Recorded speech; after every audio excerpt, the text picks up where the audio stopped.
when you're talking about natural light, basically what you see is what you get. With speedlights or strobes, you're adding localized lighting and mixing that with the ambient. And you can control each of them independently, which is something you can't do with natural light alone, even with a reflector.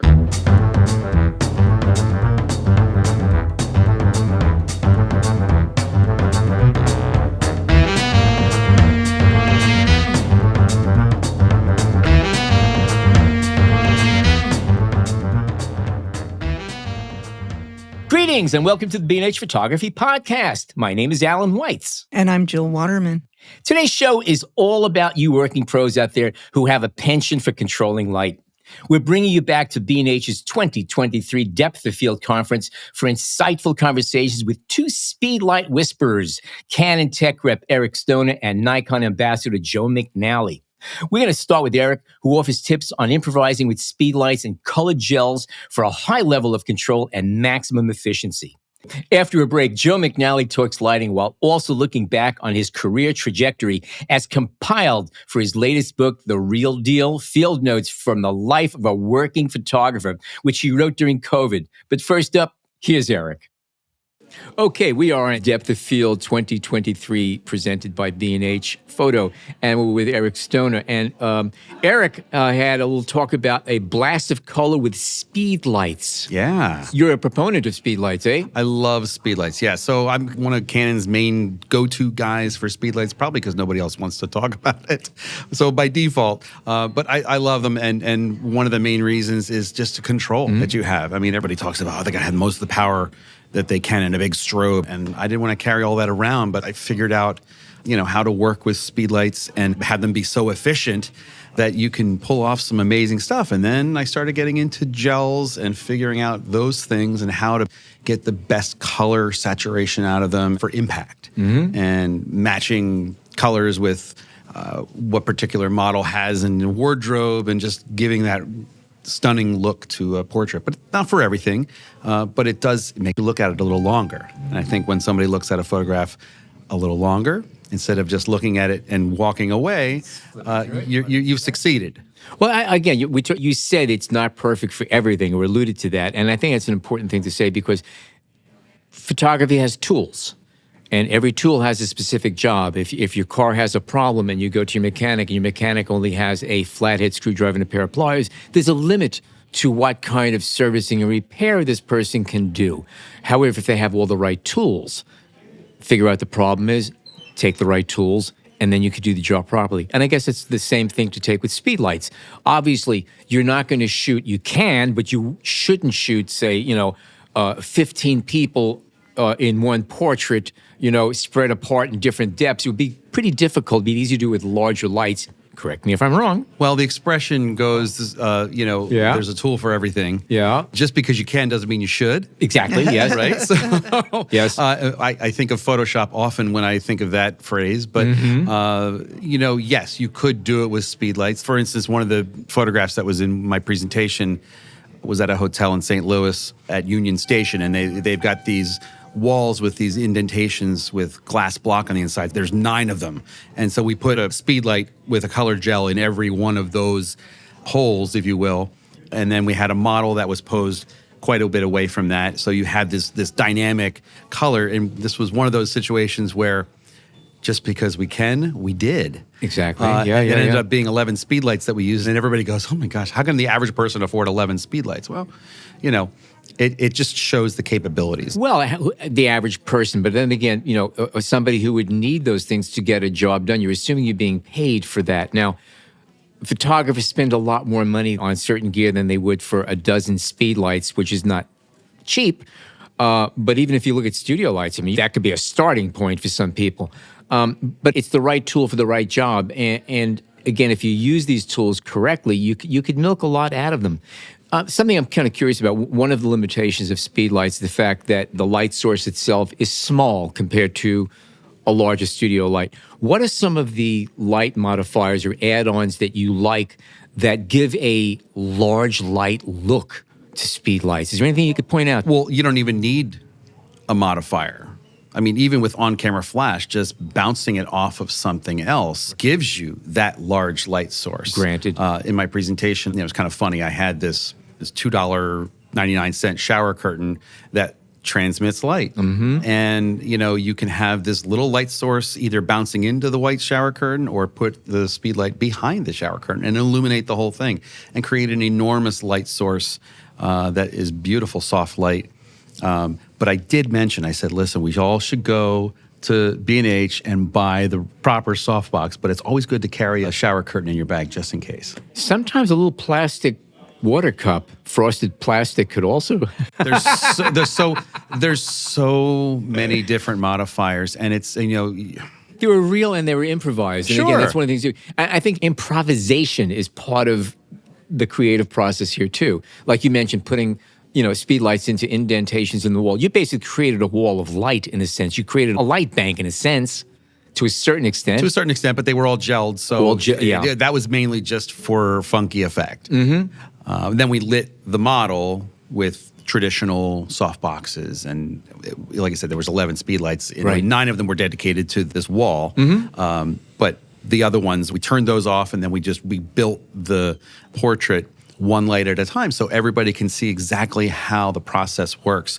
So when you start with a photograph that is just, we lit the wall, then we turned them all off, and then we went to the model and we started with one light, then we added a hair light or a kicker, and then just so on and so forth. And when you're looking at this being created, it simplifies it for the people that go, well, I don't know if I can really do this. And then when they see it built, it's not that difficult. Right. It's just a matter of having the right tools, and the right tool could just be one Speedlight.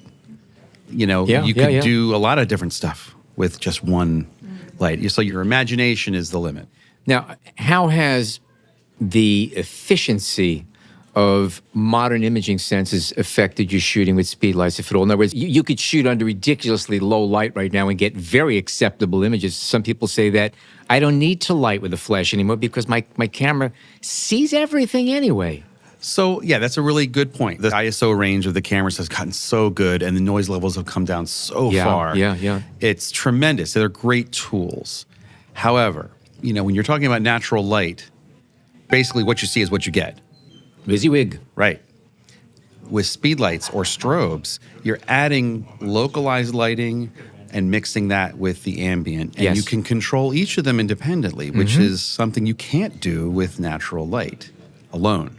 Even with a reflector, you can't have that independent control. Like, for instance, when we use high-speed sync, that allows us to take the shutter speed well beyond the normal sync speed of the camera. Right. One of the examples I show in my presentation was that, you take a picture with strobe at maximum sync speed, let's just say 1/200th of a second, for example. The sky, which is much brighter than the area you're photographing, goes white because the tolerances are just too much. You're blowing out the sky. Turn high-speed sync on. That changes the game. Now you can raise the shutter speed well beyond 200th of a second, and that brings the background down. But now you have to light the subject properly. So that independent control really is, in my opinion, one of the strongest things about Speedlights that allow you to take your photography to the next level. Yeah. I'll also add cameras having sensors that see that much more. And if anything, it probably makes the job a little bit easier because if your sensor can see deeper into those shadows, it's one less thing you have to light. So if your sensor will pick up a lot of the subtleties in the background, not on your main subject, you can now concentrate on your main subject and actually use probably less light output, making it less obvious that it's flash. In other words, you just have to use little puffs of light rather than blasting. Absolutely, yeah. And that's one of the great things about Speedlights, that when somebody looks at an image, if you've done it really well, They don't know it was lit. you don't ever even know Exactly. that auxiliary lighting was used. It's like good acting. You're not aware that there's acting going on because it's so and I'll good. throw another one into this. So it's like good retouching. Good retouching is not seen. Exactly. Similar situations, different applications. What's one thing you wish Speedlights did that they don't do yet? Because they do an awful lot these days. Wow, nobody's ever asked me that before. Got him. I wish they had 500-watt Speedlights. So yeah, there's a desire to have that. What is the current watt second output of the best of them right now? Just curious. It depends which company we're talking about. Well, say for some of them Canon. have 200 watt seconds, like our EL1 or the 600 EXRTs, which are on their way out. The new EL5, they're all generally around 75 watt seconds. Canon Inc. doesn't put out an actual watt second rating on them. Okay.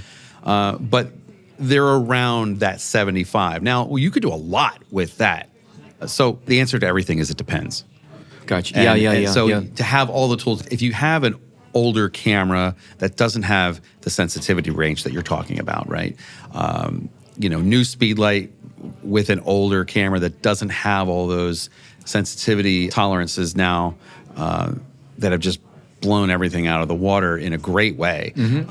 Then you could run into some issues with not having that super detail in the shadows that you referenced. Right. So the answer to everything is it depends, but you have to know the equipment and what its limitations are. The worst thing you can do in the world is nothing. I would much rather see you do something and fail at it and learn from it than just say, I don't know how to use it and throw your hands up in the air. That doesn't solve anything. We run into so many, I use in air quotes, natural light photographers. And I mean, there's no better light than natural light. There just isn't. But It doesn't always match the situation and the subject. it doesn't, but again, we have the tools to be able to exceed what we originally had in our mind's eye that we could do. And so why not take advantage of those tools? We're taking advantage of those tools with the high ISO and everything that digital cameras, Canon, Nikon, Sony, all of them, that we never thought possible. I mean, I had a conversation last night with some colleagues, and we said, think about where we were just 20 years ago with technology, and then put that in your brain for a second and try to digest it. Like, it's crazy how technology has just exploded. And that's exciting. And I have a 15-year-old right now, and I can't even imagine where things are going to be 20 years from now in photography. All I know is that your child, who's 15 now, 20 years, will be laughing at you a lot 20 years from now, saying, yeah, Dad, that's interesting technology, Dad. Yeah. I'm telling you. Yeah, keep at it, Dad. That's good. Yeah, you're good at that. You nailed that one. Right. Well, we walked uphill both ways in 6 feet of snow barefoot. Those things, they will come back. And it's funny, 40 years ago, everybody was saying that. And beyond that, they were saying that about their kids. And we're going to do the same thing. But I mean, just think about the technology and how that last 20 years has really changed everything about what we do. I mean, the phones we have now, there's more technology in your phone than there was on Apollo 13 by a long shot. Oh, yeah. Look, the Nikon F3 was made for 26 years. Yeah. Minor changes. Minor, and early on. Right. 26 years. Can you imagine a digital camera lasting 26 years? I mean, I have some that are 26 years old. Yeah. You can't do much with them. No way, Jose. It's a whole different world. But I think the change is what makes it exciting. And again, some of the things that, I remember the original Speed. I remember when the Thyristors first came out on the Vivitar 283s. Sure. And that was revolutionary. Sure. Now, just think about what these flash units are doing. Not only that, when you put them on your camera, they become part of your camera. It is now a collaboration, as we like saying around here, between the flash and the camera. They become one, and they think as one. And that's something that not that long ago was just a pipe dream. Well, you know what changed the game for me? In 2012, when Canon came out with the radio transmission. Sure, I remember, yeah. Okay. We sat at an event pre-announcement, so we got all the information ahead of time. And I sat down on the stage before they were going to talk about this flash. At the time, it was called the 600 EXRT. That was the original. Yeah. And up until that point, there had been third-party adapters that you had to put on your camera, and some needed this sleeve to prevent transmission of radio frequencies that would screw everything else up. And it was amazing the amount of money. Dedicated modules, Yeah, some of them. all of that. Yeah. And so when we came out with this flash system and then the transmitter that would allow up to 15 Speedlights being used at the same time in 5 different groups, I sat and I was going through the menu and I'm like, I can't believe it does this. I can't believe it does that. And it just worked. And we didn't have to worry about line of sight anymore from the main flash to all your other flashes that you had out there. And so it opened up a lot of opportunity to light something properly. instead of having to just take what we had and just live with it. Because nothing worse than being in a professional environment and having your gear not perform. It's embarrassing. This stuff just worked. And it was all controlled from camera. It's normal now. I mean, everybody knows that. That's how everything's done now. Yeah. But in 2011, it wasn't quite like that. It was on its way, but so glad that we came out with that originally. It just blew my mind. You just sit and you think about the possibilities. At that point, nobody else had that radio transmission built in to the Speedlites. And that just set ablaze that whole market. I mean, you know, every camera manufacturer out there is now doing that to our benefit. You know, competition's good. Yes. Ups the ante. You know, it does. And it pushes us beyond where we thought we could be. Yet are we happy? No, we want We're more. never happy. We're never happy. What are they doing for next time? We all want more all the time. More and more and more. And we're in a world now, like, you know, we just kind of alluded to. It's just, we have all this technology, but yet we still are spoiled and we want more. I think of my son again, and what he's been, no pun intended, exposed to. Starting from film in a dark room, I went through that transition. He has no idea what it took to get a great photograph. You know, dodging and burning and chemical smells on your hands that will never... Yellow fingertips. Yes. I mean, all that stuff is near and dear to me. Curled fingernails. Right. The whole, the good stuff. Yes, I remember that. Mixing chemistry. I mean, so again, we're getting back to this. I walked uphill to school in 6 feet of snow barefoot. That's the whole thing. Like, I did that. But it was funny because back in the day, things were super expensive. Before Canon was even making digital cameras, we provided our pro camera, just like Nikon did, to Kodak. Right. They had a camera called the Kodak DCS 560. It was $25,000. Yes. I bought that camera. 3.8 megapixels. This was 6.1. This was 6. Oh, this was the This was the upgraded one, yeah. And so I bought that one, and I paid for it in a month by doing headshots in Philadelphia, where I live. And I just went floor to floor, and nobody else could deliver them next day. And I paid for it in a month. When I told people what I paid for the camera, they go, "Ugh, that's incredible. Like, why would you do that?" Well, if you have a means to pay for it, make it pay for itself. Exactly. That's different. Yeah. These days, now some people complain about the cost of memory. A 212 megabyte card was $500. I remember when the first solid state 1 gig card came out. We were selling them for $1,400. $1,400 for 1 gig solid state. And people would say, wow! And it took 47 minutes to upload the pictures or download them. It was so crazy. You know, but there's one thing I think it's important to keep coming back to is that we talk about what it was like, 10 years ago, 20 years ago, 30, and even 6 months ago, and now. And yeah, the technology's come a long way, and it's that much easier to take technically amazing photographs. End of the day, though, it still has to be an interesting photograph. Yeah. It still has to be a good photograph. It still has to be a picture that will catch one's eye and make one look. Because I've seen so many technical pictures that are just gorgeous, they're stunning, and they're boring as all hell because there's really nothing to look at. Well, it's like, when you go into someone's home and they have a big, beautiful Viking stove, oh man, you must be a great cook. It's just, no. The stove does not maketh the chef.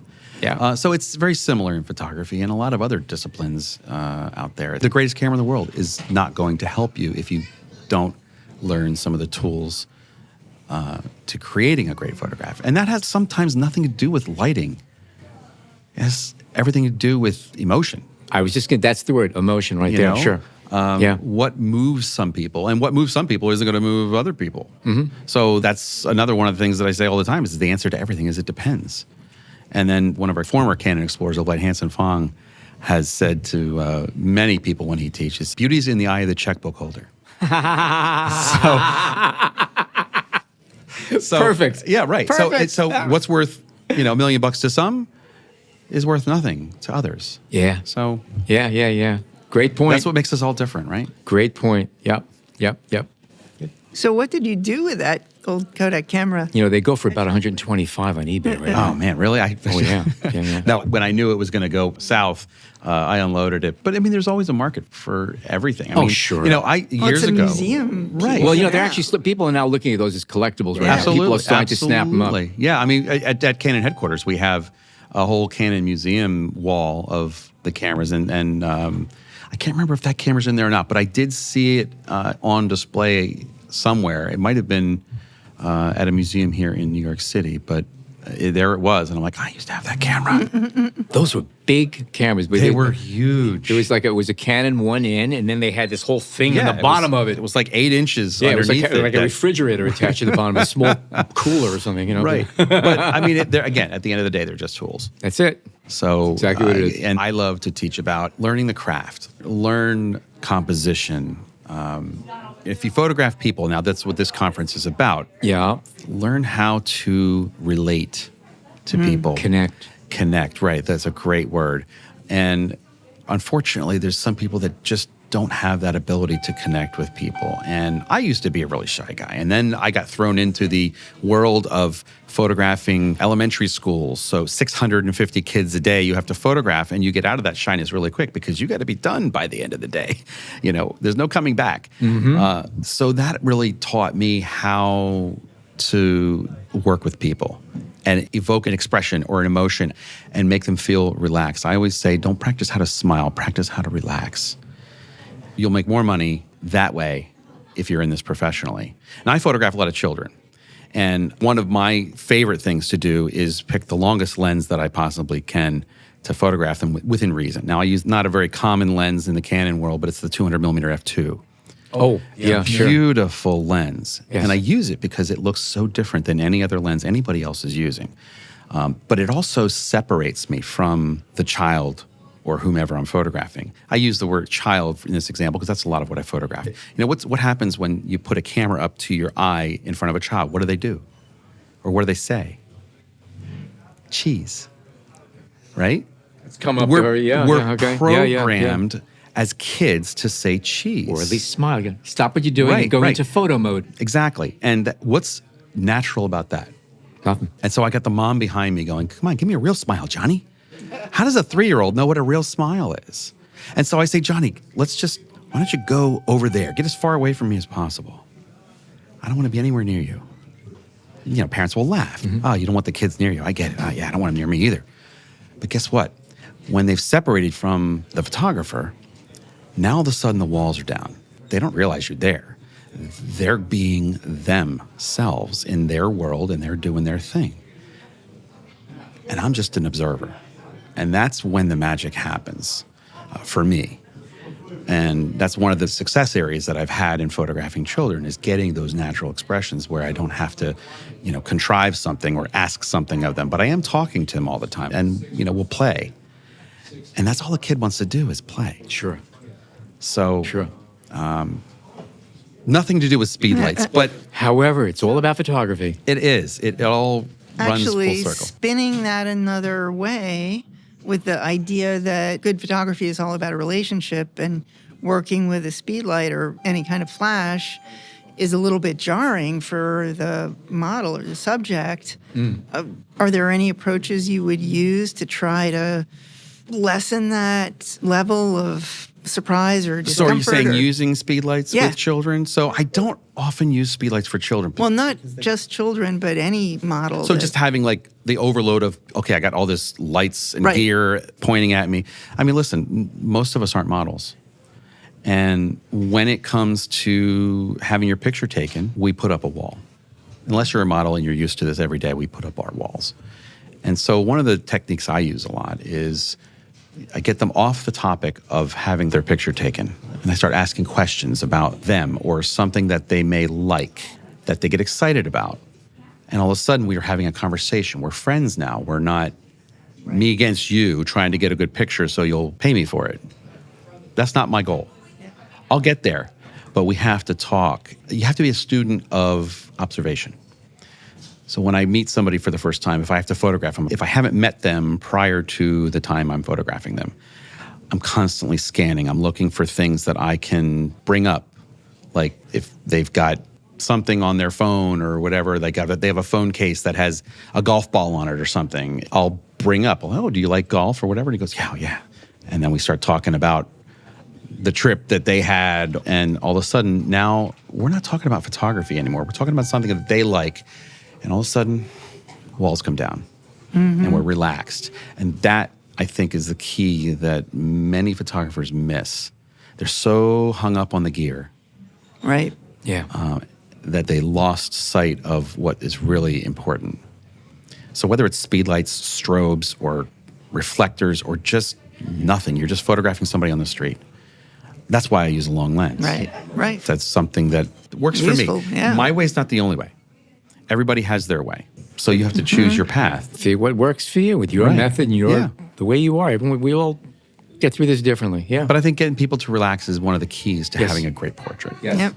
So Yeah, however you sure. get there Right. is up to you. But being a student of human behavior, I think, is a big plus to get there. So, I think portrait photography is 90% psychology and 10% skill. It really is.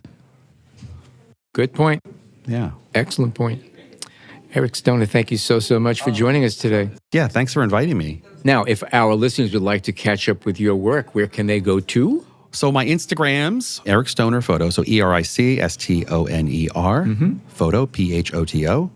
That's my Instagram, and that's where most of my fun work is. A lot of speedlight stuff there. I try to put up a lot of different styles of work. Now, portraits is where I've been formally trained, but at Canon, I get the ability to learn with some of our explorers of light. So I've gotten really good at a lot of different types of photography, but they say you're a master of none if you're a jack of all trades. Yeah. And I don't think I'm a master of anything because I'm still learning.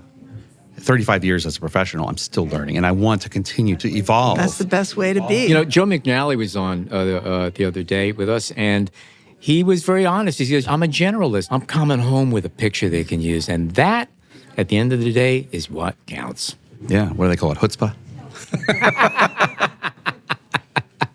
So thanks for having me. I really enjoyed this. Absolutely It was terrific. pleasure. And the links to your sites will be in our show notes, so our listeners can actually follow up and see what you're up to. I do appreciate that. Okay. All right. Thank you so much, sir. Thanks, Eric. You're welcome. Okay, we're going to take a short break. When we return, we'll be chatting with self-described jack of all trades, Joe McNally, about how he matches just the right tools to the problems he needs to solve for his clients. Any tool I bring in the field, it has a purpose. If it can't contribute to the direction or visual impact of the photograph, then it stays in the trunk of the car. Stay tuned. We'll be back with more in a minute. We hope you're enjoying this edition of the B&H Photography Podcast. The best way to support the show is by subscribing on Apple Podcasts, Google Podcasts, Spotify, or wherever you get your podcasts. For links to gear and more information on today's guests, check out the show notes in your podcast app or visit our homepage on the B&H Explorer website and join the B&H Photography Podcast Facebook group. And now, back to the show. Okay, we are with Joe McNally, photographer well known to anybody listening here. He's been on the show before. He's well connected with B&H and speaks here often. Joe, first of all, welcome to the show today. And again, we're recording at the B&H Depth of Field Imaging Conference 2023. And you already spoke, correct, Joe? I did, yes. I did a webinar last week. Yeah. And the topic of that was basically making something out of nothing. Working as a photographer, we're often confronted with that kind of a situation. And then today we talked basically about light. And the title of the talk was Hard Light, Soft Light, Fashion Light. But we really kind of ranged around the whole ramble of light and how photographers would expect to try to use it. So you say hard light, soft light, and fashion light. Wouldn't fashion have all of the above? Yes, absolutely. And it was a knock-on conversation where I showed available light pictures. And then I showed pictures that looked like they were available light, but they were highly controlled. And then I showed, for lack of a better term, quick light, like camera bag lights you can do with one flash. And then because I've done a lot of big production work, I showed some stuff that was maybe a week in the making, kind of a set that had multiple players and lots of stuff going on. So, yeah, it was definitely a ramble. Now, I know you do a lot of things with on-camera flash and speed lights and things of that sort. Do you work with large studio lights as well, or do you really try to keep things tiny? No. There's always a boundary you have to identify with the kind of jobs that you get, and that is a line that you cross where you realize, well, I can no longer use speedlights. I can no longer do this and act in the best interests of my client by using small flash. This is a job that requires power packs, that requires more f-stop, that requires greater control, or whatever it might be. Right. Okay. All right. Does it ever come up that you're working on a project, say that you're going in with the thought, I'm going to be using 25 speedlights, and you've done projects like that where you light up, half of the city with the little lights. Have there been times when you've gone in with that intention, realizing into the assignment that you can't do this, or do you know up front where that line is? Sure. I mean, the only time, I'd like to think this anyway, the only time I've been perhaps excessive with the use of multiple numbers of, say, speedlights is when I've been directed to. When Nikon came out with the SP5000, which is a wonderful piece of kit, they specifically asked me to build a photograph where I used as many of them as I could. Gotcha. And so that mandate was the mission of the job, and I think we ended up using like 32 lights or something like that. But no, I'm a big believer in any tool I bring in the field, it has a purpose. If it can't contribute to the direction or visual impact of the photograph, then it stays in the trunk of the car. I'm not frivolous on that level. I'm not looking to work hard, excessively so. I always work hard, but it's always got a direction to it, a necessity to it.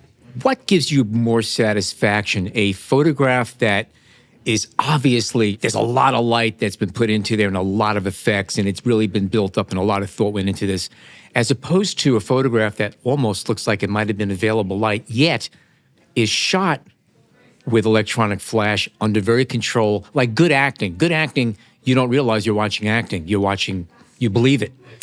You get caught up. I mean, that is really the best mission I think we can have, is to make sure that the person who's viewing our photograph has an unfettered experience. So in other words, there's not clutter that you've introduced by working a scene to death or overlighting or something like that. I've been blessed to be represented by the Monroe Gallery in Santa Fe for many years. And I had a one-man show there, maybe 8 years ago. It was interesting. There were 50 of theoretically my best photographs on the wall, and I looked around and 75% of them were natural light. So, yeah, there is that thing about impact. It doesn't derive from the amount of gear that you use. It derives from the simplicity and emotional impact of the photograph and the involvement that conjures within the head and the heart of the viewer. I'm really curious about what you mentioned about being represented by a fine art gallery and that differentiation of fine art from commercial work. That's something I've found in my experience a lot of commercial photographers struggle with. They don't have a good sense of what images are appropriate for a fine art market. How have you approached that? Is it the gallery's input that's been most important? Yeah, I mean, there's lots of worlds within that umbrella term of fine art. The Monroe Galleries, Sid and Michelle are incredibly knowledgeable people, and they're one of the few galleries in the country that deals in photojournalism as collectible art. And they have a very powerful relationship with Life magazine. Right. I am the last staff photographer in the history of Life magazine. So I naturally sort of developed a wonderful relationship with Sid and Michelle. And they defend and define, their artists, if you will, by the work that they have done. And that work collectively is photojournalism. But for me, it's all been of a piece, right? I love the work that I do, and I don't really make a declarative boundary between like, okay, this is my commercial work and this is the work that I feel is important. It's all important. Right. I don't know if you know the photographer Amy Vitale. Sure, yeah. She's a wonderful photographer, and she's running an organization called Vital Impacts, and she launched a flash sale of prints. And for the benefit of Ukraine, 100% of the profit or funding that this print sale gathered went to Direct Relief, which is a medical organization that supplied life-saving relief to Ukraine. And I offered her a photograph that was commercially shot. It's a dance photograph that I shot in Havana, but it was also open-ended. My creative was open-ended. It was unexpected. And the sales on that were north of $80,000. Oh, wow. That's amazing. And every dime of that went to the benefit of relief in Ukraine. And it was the third largest selling print in that particular flash sale, and it was commercially shot. So, place your bet where you will. Right. At the end of the day, we hopefully arrive at a good photograph that has impact. Right. So tell us a little bit about your experience shooting for Life magazine. What was your tenure there? Well, I was a staff photographer for a short period of time in the 90s. I started shooting for them in 84. And I worked for John Lowengaard. Oh, wow. I had taken a class with John called Editorial Concepts in Photography years before I felt I was ready for Life magazine. And he gave me my first assignment. And I worked very consistently for them throughout the 80s into the 90s. And then when Dan Okrent took over the main editorship, or the managing editorship, if you will, he reached out to me and said, would you be interested in a staff job? I'd like to bring you on. I'm a jack of all trades, so I was applicable, if you will. I was useful to a magazine like Life. I make no bones about the fact that I'm not the best at anything, right? You want the best portrait photographer, go get Annie Leibovitz. You want the best sports photographer, go get, Bill Frakes or Walter Yost or Heinz Klutmeyer. You want the best fashion person, go get, Patrick Demarchalier or somebody like that.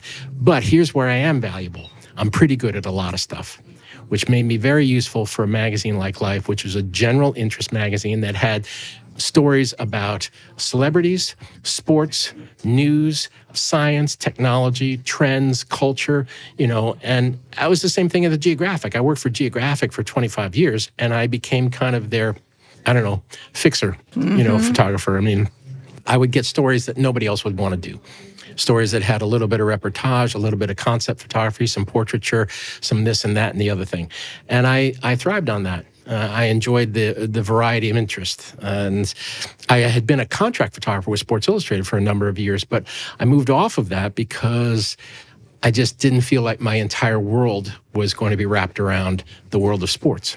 You're one of the few people who could make a claim like that, because you speak to most hardcore professionals, people who've actually been earning their living for a while. They're going to say, unless you live in a smaller city, to be a jack of all trades is the last thing you want to do, because you come to some markets. I don't know if it's still like that, but there was a time, say, in New York, Los Angeles, if an assignment came up to photograph a red Chevrolet, but you only had blue Buicks, they were not quite sure if you can pull it off. Sure.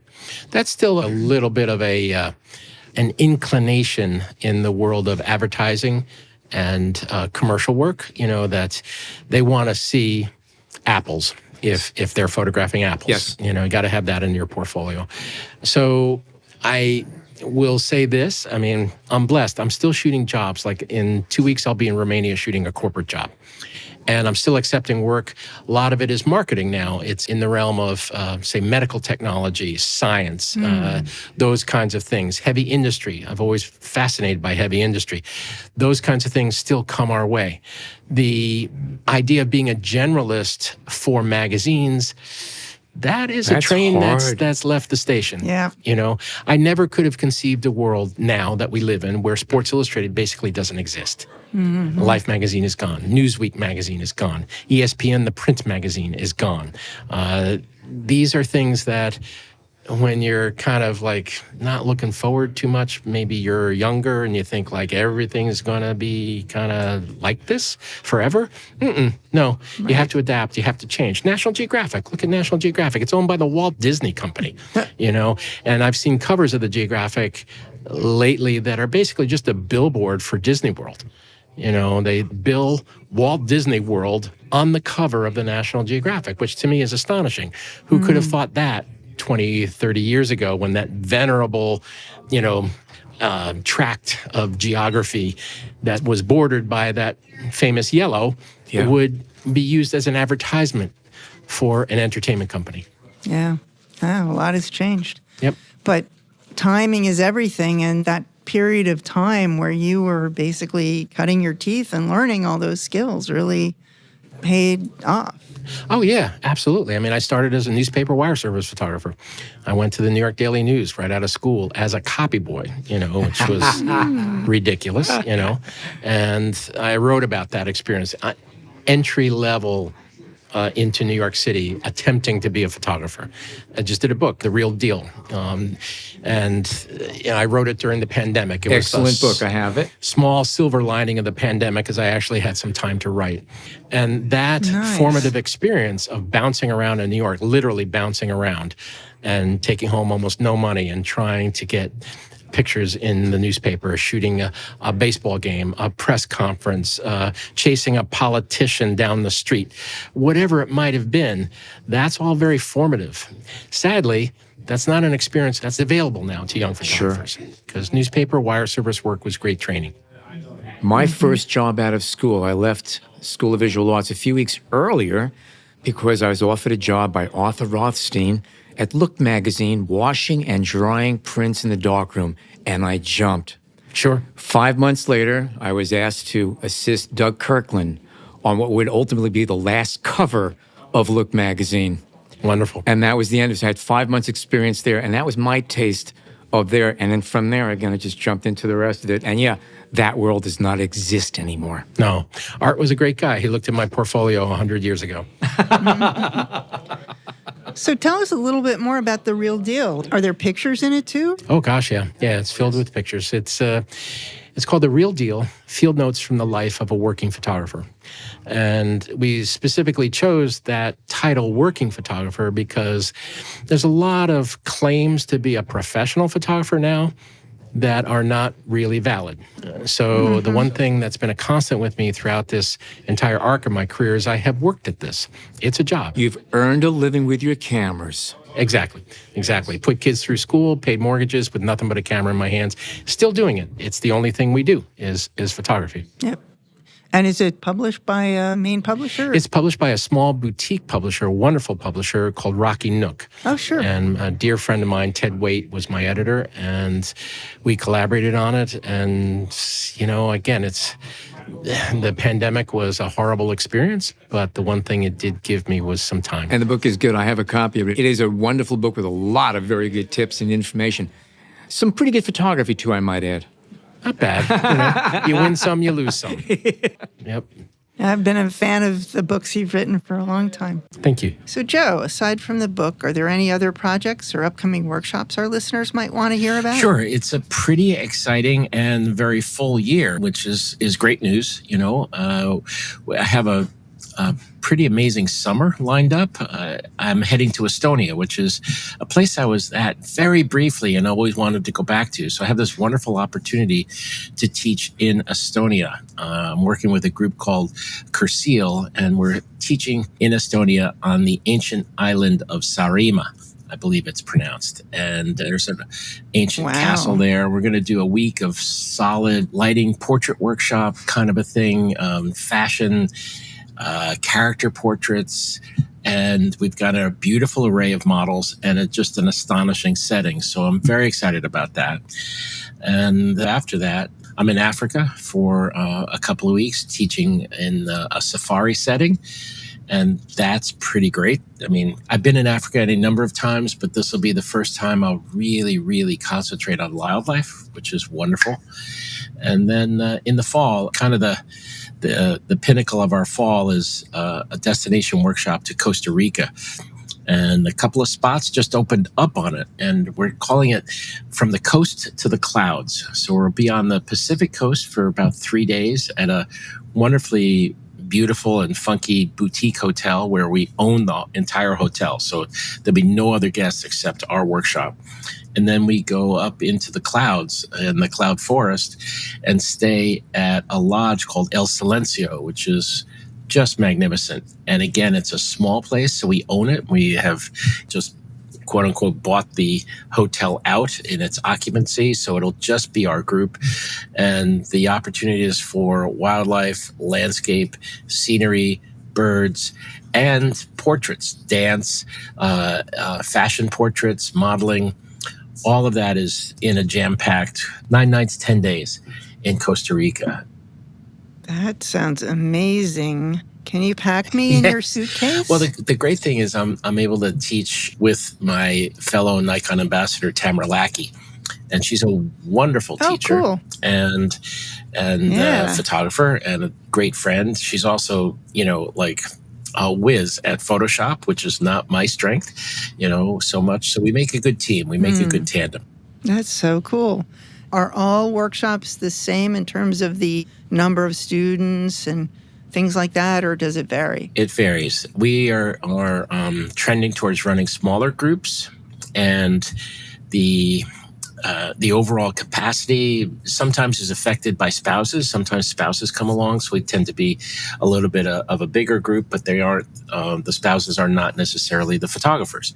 So we do try to hit a sweet spot of anywhere from 10 to 15, 16, somewhere's in there, 17 maybe.